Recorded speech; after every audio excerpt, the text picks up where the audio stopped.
What's forgotten? I'm Mr. Beat. Just 5 years after losing nearly 420,000 people in the deadliest war in human history, the United States of America decided to go to war again. Yay, war. Am I right?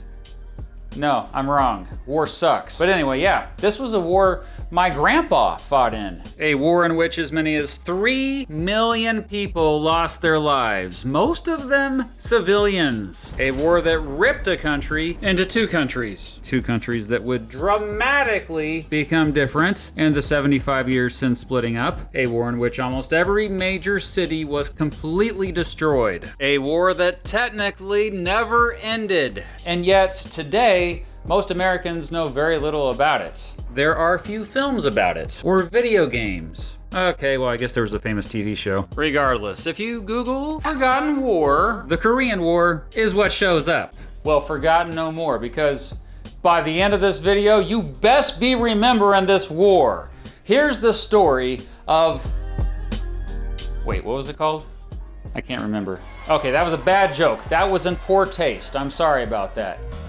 Enough playing around. Let's go. Here's the story of the Korean War.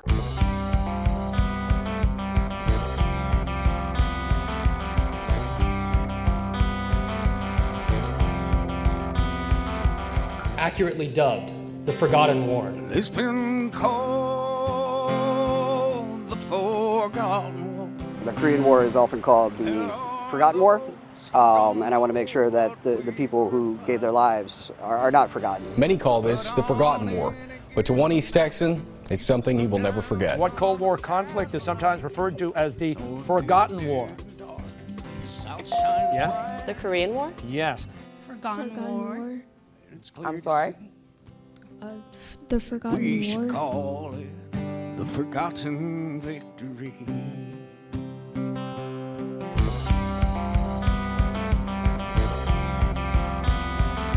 Once upon a time, a country was split in two.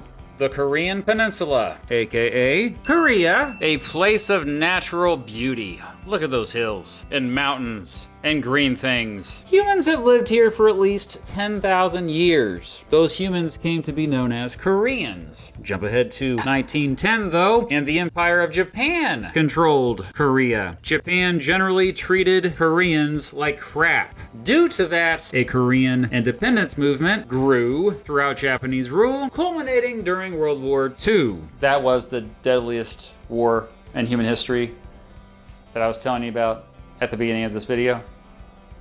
Well, in that war, the Allied powers defeated the Empire of Japan, resulting in a free Korea. Well, hold up now, maybe not so free, since the Allied powers now occupied the peninsula with their militaries, dividing it at the 38th parallel. However, as you could imagine, the Soviet Union and the United States had different visions for what a future Korea should look like. After not being able to agree on a government, the United Nations stepped in to oversee the creation of two countries, divided at that aforementioned 38th parallel. North Korea and South Korea. Wow. What original names. This dude, Kim Il-sung, became the leader of North Korea, and this dude, Syngman Rhee, became the leader of South Korea. Both were not nice guys. Both did horrible things. Dictators. Almost immediately, tensions built up as those in the South mostly didn't like communism, and those in the North mostly did. After North Korea aided the communists in the Chinese Civil War, Chinese communists promised to help North Korea if they ever needed help fighting, South Korea. Not only that, the Soviet Union built up North Korea's military so that it had a big advantage over the South. In March 1950, Kim Il-sung visited Moscow to speak with Joseph Stalin, the dictator of the Soviet Union. Kim asked Stalin if the Soviet Union would help North Korea take over South Korea with the goal of unifying the country through military force. Stalin was like, sure man, we got you. With both China and the Soviet Union now saying they'd help, North Korea planned a surprise invasion of South Korea in the summer of 1950. It's worth pointing out that if Kim had known that the United States would intervene, he probably wouldn't have had North Korea invade. Oops. Ground News has been a consistent sponsor of my channel over the years because I use it. I use both the website and the app to break out of my echo chambers and see how different media outlets are spinning the same story. If you don't take my word for it, the Nobel Peace Center even called it, quote, an excellent way to stay informed, avoid echo chambers, and expand your worldview. What? You're still showing doubt? That was the freaking Nobel Peace Center, man. Okay, fine. Let me show you an example. It's an interesting one.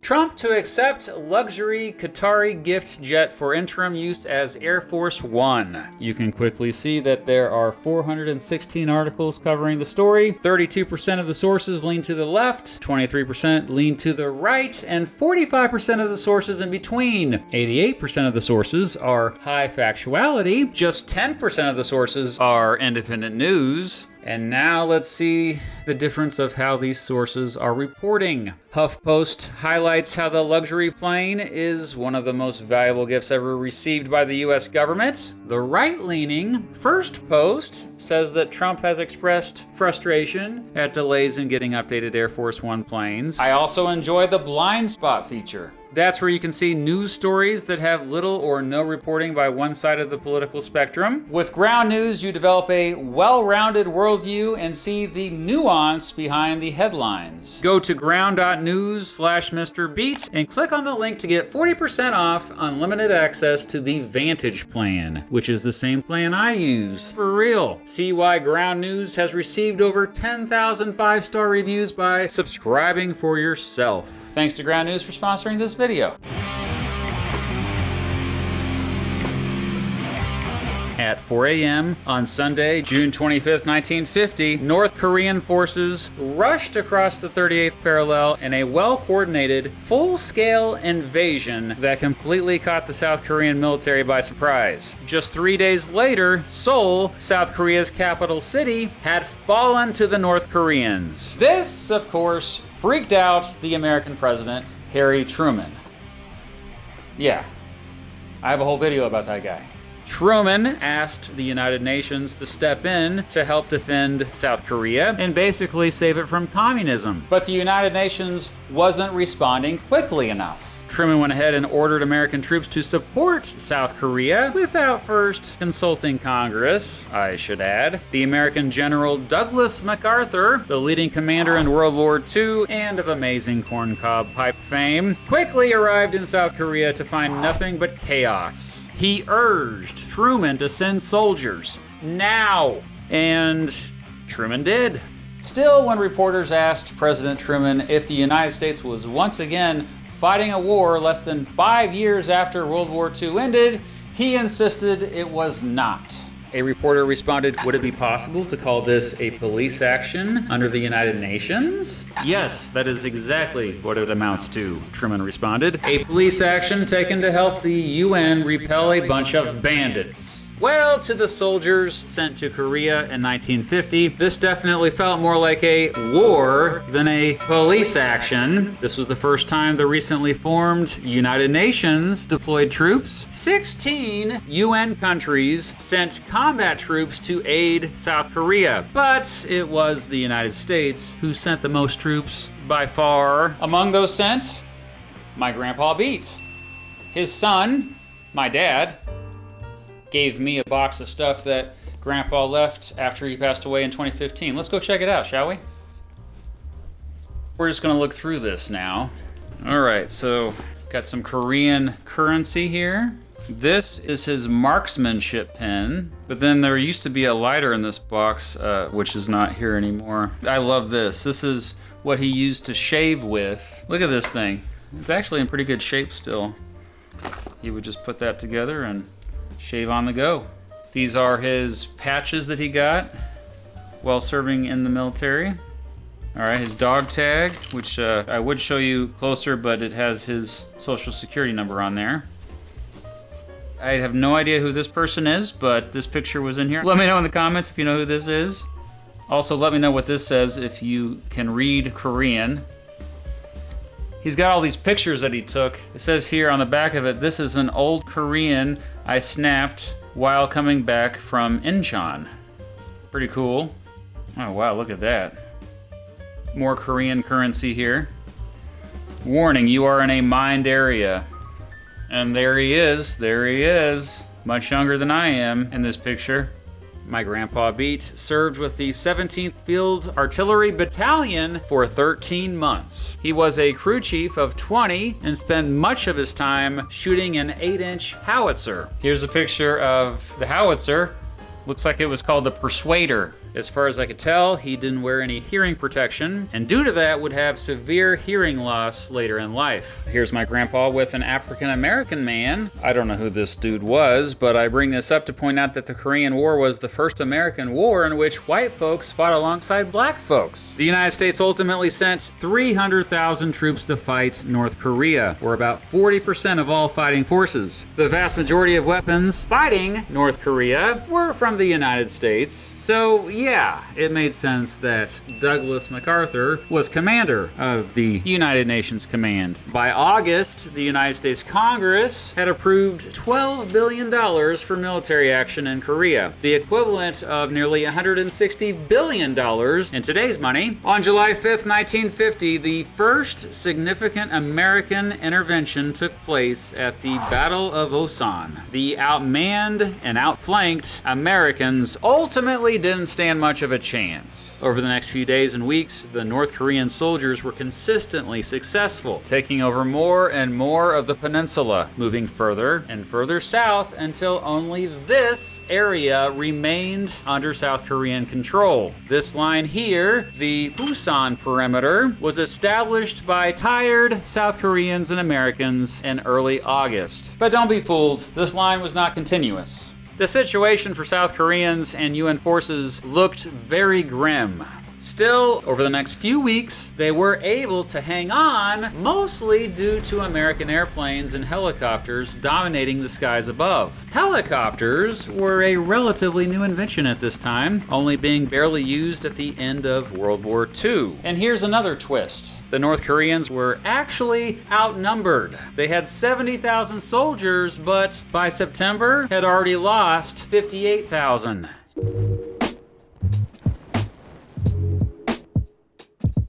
On September 10th, 1950, Douglas MacArthur caught North Korea completely by surprise. In a bold move, he decided to launch an amphibious invasion at Incheon Landing, which was about 150 miles behind North Korean lines. The goal was to overwhelm North Korean forces by attacking them from the rear. And boy, did it work! Known as the Battle of Incheon, it was a decisive victory for South Korea and the UN forces. Within 1 month of the invasion, Americans had captured 135 North Korean soldiers, and the rest of them had fled back north of the 38th parallel. But instead of letting them go, Syngman Rhee was like, "We will not allow ourselves to stop."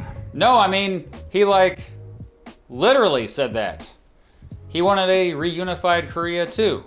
Now, the UN forces and South Koreans were on the offensive. In a matter of weeks, the South Korean and UN forces pushed North Korean forces back almost all the way to its northern border with China. Just like that, victory for South Korea seemed imminent. Heck, the Americans even thought they'd be home by Christmas. But then, seemingly out of nowhere, beginning on November 25th, 1950, China sent hundreds of thousands of soldiers to attack, pushing them right back.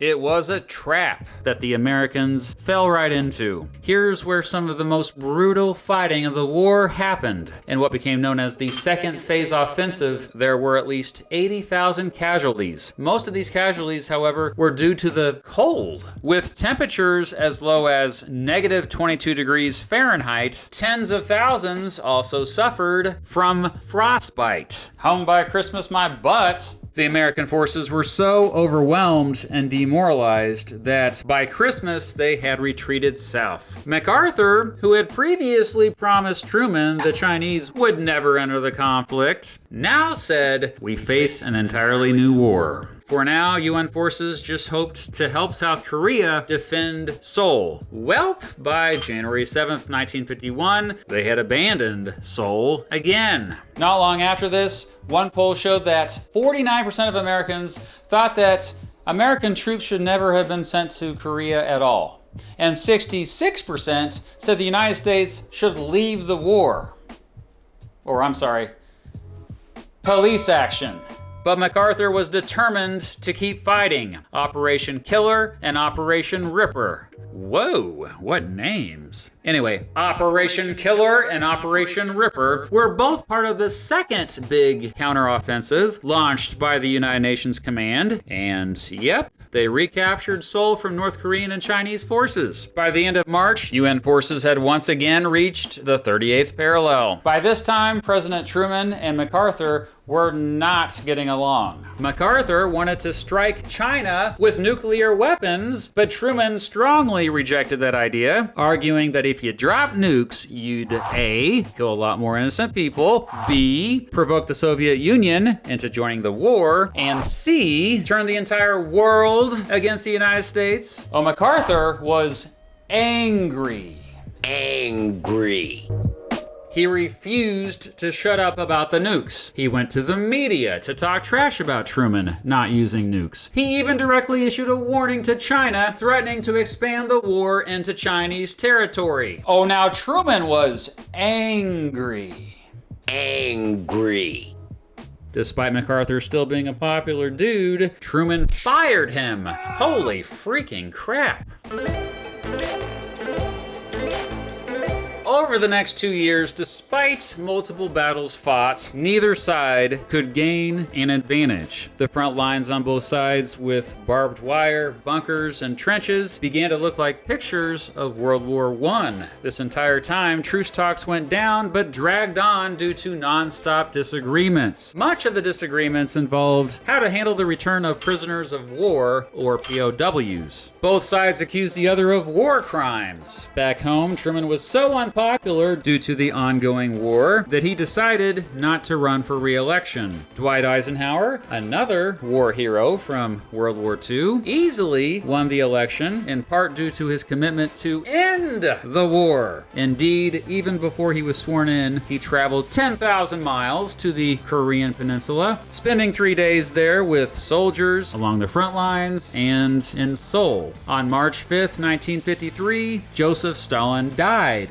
Without him around, both North Korea and China lost some leverage. By that time, Eisenhower was president, and he just wanted the troops home, despite some in his administration, like Secretary of State John Dulles, wanting to be more aggressive in the war again. Nah, man, Eisenhower just wanted it over. After more than 2 years of negotiations, both sides finally signed an armistice on July 27th, 1953. The fighting was over. After a massive POW swap, a space between North Korea and South Korea got established along the 38th parallel as a demilitarized zone, today simply known as the DMZ. If either side entered the DMZ, they'd be breaking the truce for real. Again, it was an armistice. There was never a peace treaty. So technically, North Korea and South Korea are still at war.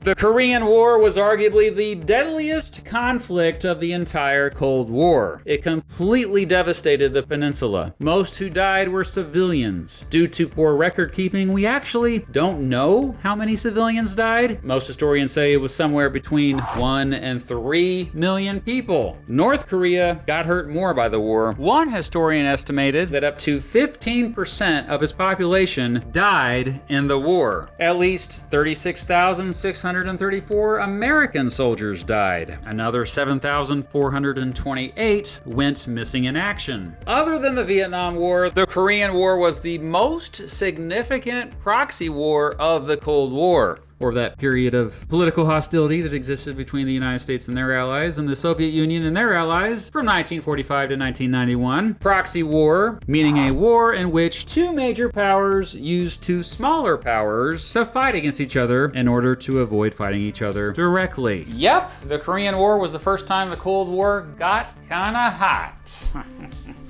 It was a major test of Harry Truman's containment foreign policy, which basically assumed that the Soviet Union would always be trying to expand its influence, and so the United States and other democratic countries had to do whatever they could to contain this influence. In other words, democracy good, communism bad, stop communism, and spread democracy whenever possible. Well, they stopped communism at the 38th parallel, all right. Kind of. And the policy of containment only expanded after the war, along with military spending. The Korean War set a precedent for future undeclared American wars. By the way, the last American war in which Congress actually declared war, like it says in the Constitution, instead of, the president declaring war, was World War II.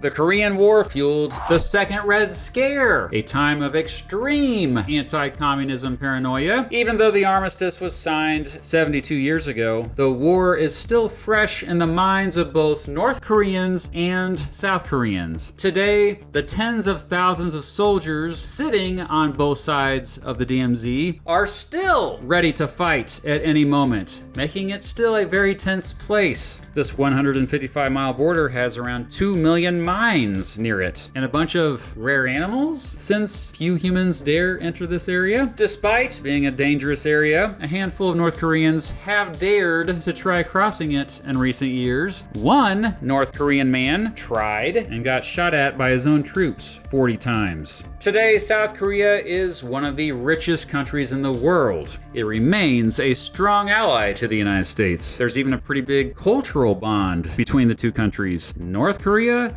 No. The United States and North Korea have a horrible relationship. Today, North Korea is one of the poorest countries in the world. It remains the most secretive country in the world. And isolated.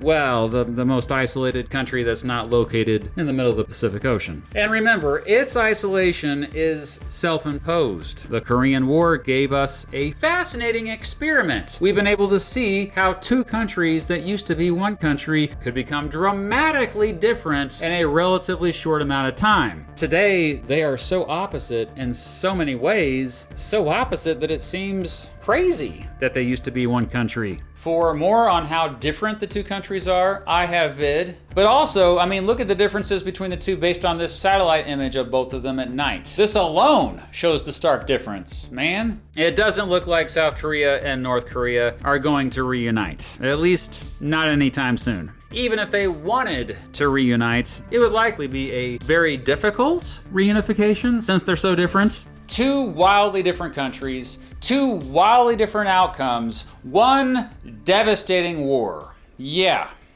the Korean War was a freaking big deal. You really should, you gotta learn about it sometime.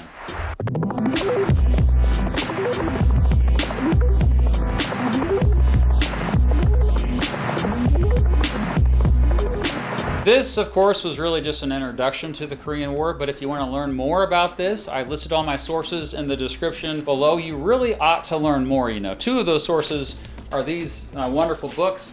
I picked them up at an estate sale, for crying out loud. So which war should I start next? Which war should I prevent next?